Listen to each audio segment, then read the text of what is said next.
Hey roamers, we made it to Trillium Falls today. In the Elk Meadows parking area. And today we're going to see the Lady Bird Johnson Grove as well as the Kuchel Visitor Center out on the coast. And we're going to show you all that on this episode of Roaming with Rosie.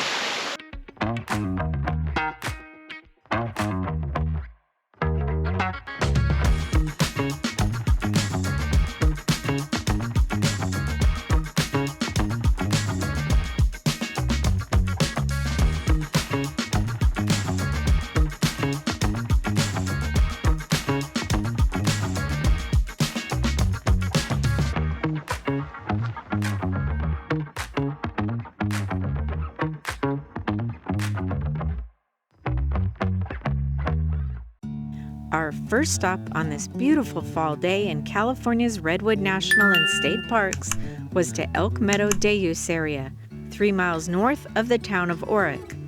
This is where the trailhead for Trillium Falls Trail is found. This is a short, family-friendly hike that took us to a small waterfall, and it's recommended by rangers as the best little hike in the parks. From 1948 until 1970, the Elk Meadow Day Use Area was part of Arcata Redwood Company's B Mill complex. Redwood National Park acquired it in 1996 and considered building a lodge and visitor center here, but was determined that it would not have been profitable. Nice flush toilets here. Again, no dogs on trail, even though somebody just walked right past the sign with their dog. I guess it doesn't apply to them. So that's the forest when it was turned over to the government. And the government's made it into this.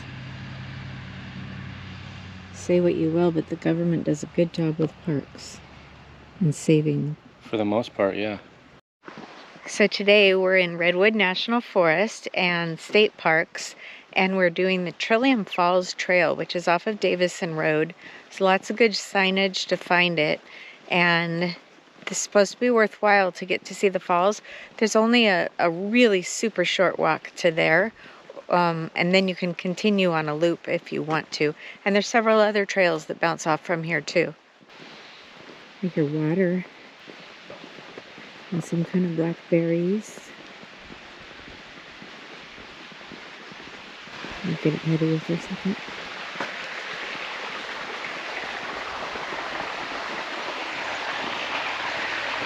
I hear it. That's the falls. That's the falls. Jamie says that's the falls. I know it's pretty. I'm gonna go up this hill, it looks like, little hill. Here we go.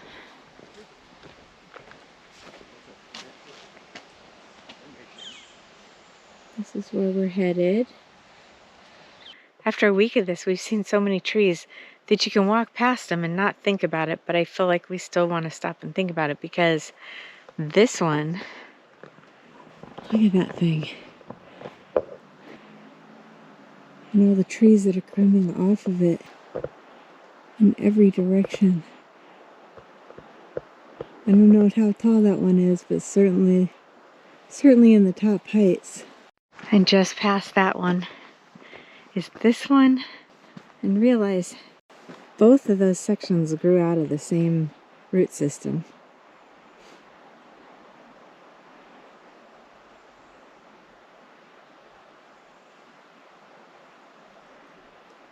Wow.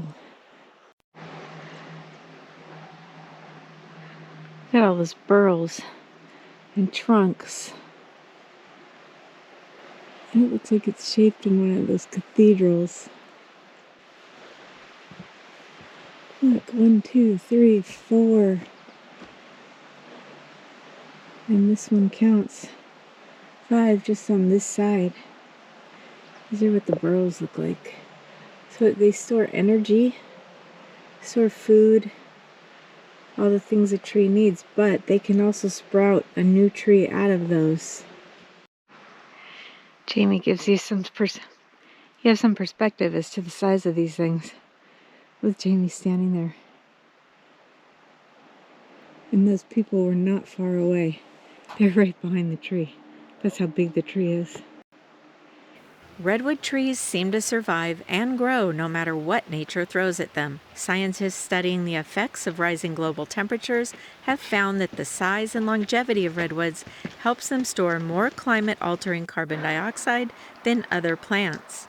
Even old redwoods continue to grow and each year add more carbon-filled wood than smaller, younger trees. And even after redwoods die, their rot-resistant wood holds on to that carbon for a long time.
In 1999, this area began undergoing a major habitat restoration, and thanks to the National Park Service, the forests and wetlands here are now being reestablished.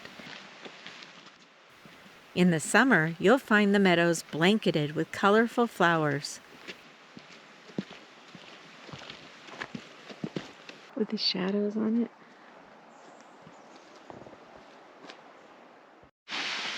So there are a lot of switchbacks. It's a short walk to the waterfalls, but it's not an easy walk. You go up and then you go down. Of course, then you gotta go up and go down again, going back. It does loop around, but we don't have the time today. So we just walk to the falls and then we're headed back to the car. More switchback. It makes it a little less steep, but it's a lot more walking. If you can do a short, moderate trail, then I would recommend this one. You can go all the way around, which I think is 2.5 miles, but we're in a hurry, so we just did the walk up to Trillium Falls and now back to the car so we can head to Ladybird Johnson Grove. Our next stop was the nearby Ladybird Johnson Grove. Once you turn off Highway 101, you'll encounter a narrow, windy route not suitable for large vehicles or trailers. The Ladybird Johnson Grove Trail is a very popular, family-friendly, easy walk through old-growth redwoods. So it gets really busy on a Saturday afternoon. This is our first Saturday hiking. It's a 1.5-mile loop that winds through a mixed forest of redwoods and other tall conifers. However, there's a hiker's bridge with a slope that makes it not officially accessible for those with a wheelchair, although with assistance it looks doable. This bridge really is wood. I wasn't sure if these walls were wood, but they are. So this is the Ladybird Johnson Trail. Ladybird Johnson, for people that are my age, know that she was the first lady under President Lyndon B. Johnson. Nixon dedicated in her name. Because she was very environmentally minded. After the state parks were established, it was determined that the national park significance was still needed to protect and address threats from logging activities, especially as they affected creeks, hillside, and mountain runoff. Redwood National Park was established in 1968. In 1969, President Nixon dedicated this grove to former First Lady Ladybird Johnson for her conservation and environmental work. President Nixon, former President Johnson, Governor Reagan, and the Reverend Billy Graham were just some of the dignitaries, state and tribal representatives, citizens, and groups in attendance. So there's markers along the trail. A lot of things that you'll see online say that there's pamphlets. They're no longer putting pamphlets there. There's a QR code at the trailhead, and you can download the National Park Service app if you want to, and you can follow along the trail markers with info from that, which we might wish that we downloaded before we got here. I don't know how long we'll have service, but there's some information to be found online for each of these markers.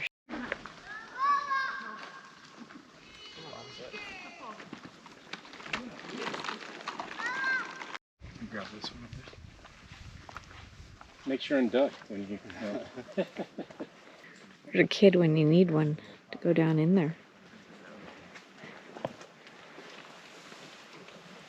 Oh, wow.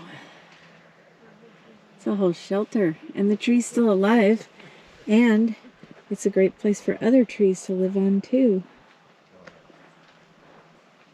Amazing.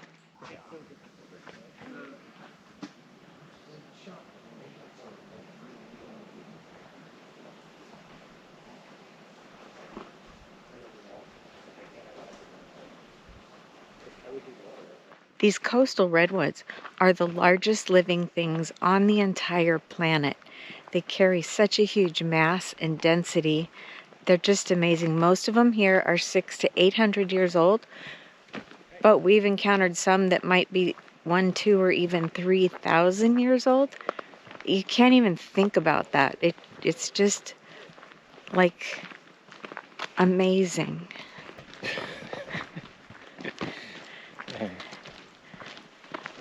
It's so amazing she couldn't come up with the words to think how amazing it was.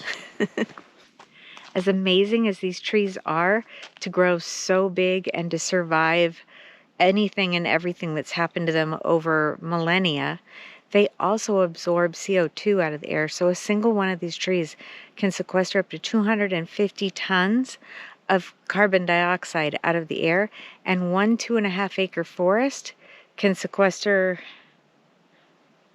2,600 metric tons per 2.5 acres.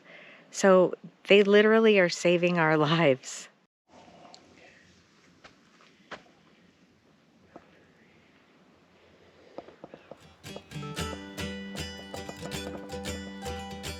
Between the redwood forests in southern Oregon and California, they are taking 97 million tons of CO2 out of the air every single year.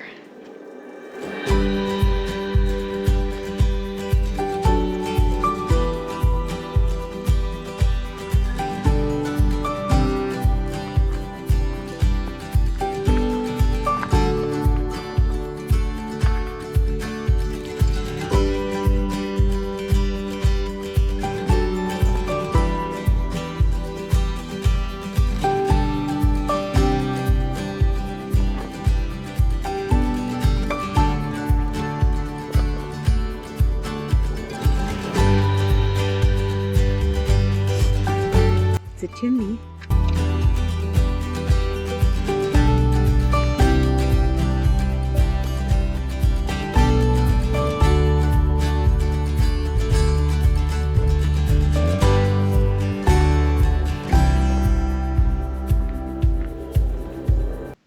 Can you hear that?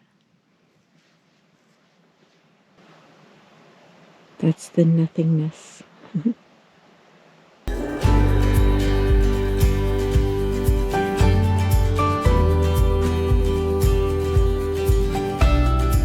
It looks like tonsils.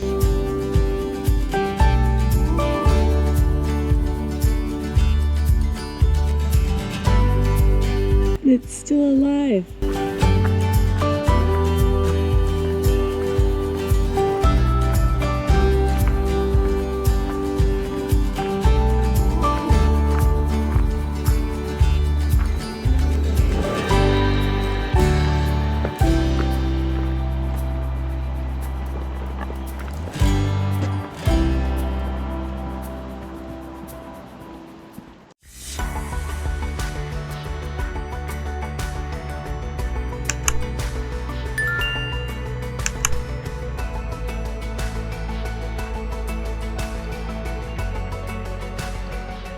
The Thomas H. Kuchel Visitor Center is the southernmost visitor center in the park. There's exhibits on indigenous culture, art, history, and ecology of the area, as well as park information, a bookstore, and gift shop that are operated by the nonprofit Redwood Parks Conservancy. They return all proceeds to the parks. This directly supports the visitor services and interpretive programs. The Conservancy also pays for 60,000 visitor guides and 10,000 Junior Ranger booklets that are provided free to the public. This visitor center is located on a gorgeous California beach named Freshwater Beach. We have made it to the Pacific Ocean. It's been such a long time. Yeah, we've been going along the coast this whole time, but this is the first time we actually ventured down to the beach. We're at the visitor center near Oric, and it's pretty cool. A lot of driftwood out here, and the visitor center was pretty interesting. But the beaches up here in Northern California are entirely different than where we grew up. So growing up on the Pacific Ocean and spending so much time at the ocean, out sailing, going to the beach, we've traveled to the Gulf Coast beaches, the Atlantic Coast beaches, and there is just one thing that the Pacific Ocean has over all of those, and that's the sound of the rolling waves. Like if you go to download sounds of the beach, it's the Pacific Ocean that they've recorded. Probably, yeah. Because at least as far as the North America goes, everywhere else it's just a constant crashing noise of water on the Gulf Coast and on the Atlantic Coast. And it doesn't have this soothing, rolling wave. There's no interruption between the waves. When you're in like Galveston or South Padre, the waves are just a constant one break after a break after a break after a break. And here there's a wave break, and then there's time in between where you can hear the water receding, and then it creates another wave, and then it crashes again, which is totally different. So I just find it soothing. It's always somewhere I want to stop if we're out this way. And so let's just take a walk along this beach.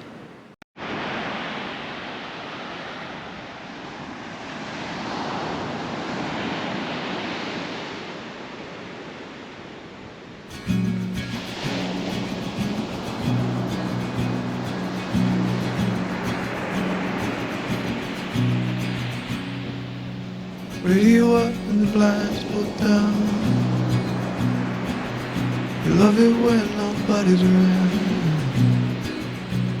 I wanna call out round town, but you bite my lip, don't make a sound. I'll be damned if I'm leaving without you.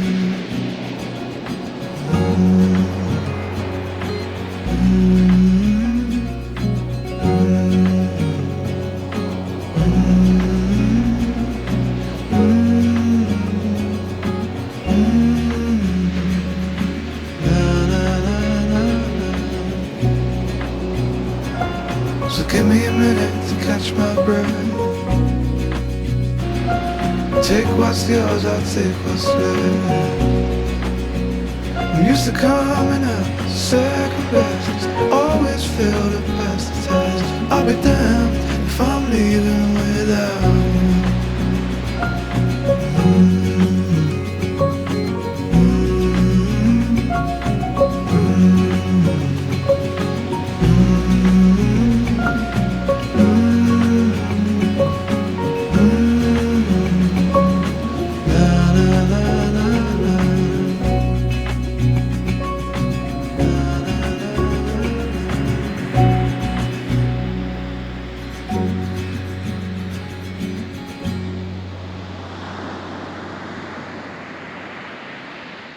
For RVers, the Heights Casino 19 miles south of here offers an RV lot on a bluff overlooking the sea where you can stay for $20 per stay up to 3 nights. You can even check in as early as 8 a.m. We put a link in this video's description for more information. We really hope you enjoyed this video, and if you found it helpful, we'd really appreciate it if you'd share it with your friends and family on social media. And if you're not yet a subscriber, make sure and hit that subscribe button. And as always, hit that little bell because that way you'll be notified whenever we upload new content. And make sure to leave a comment. That way you could be part of the conversation. Until next time, We'll see ya. ya.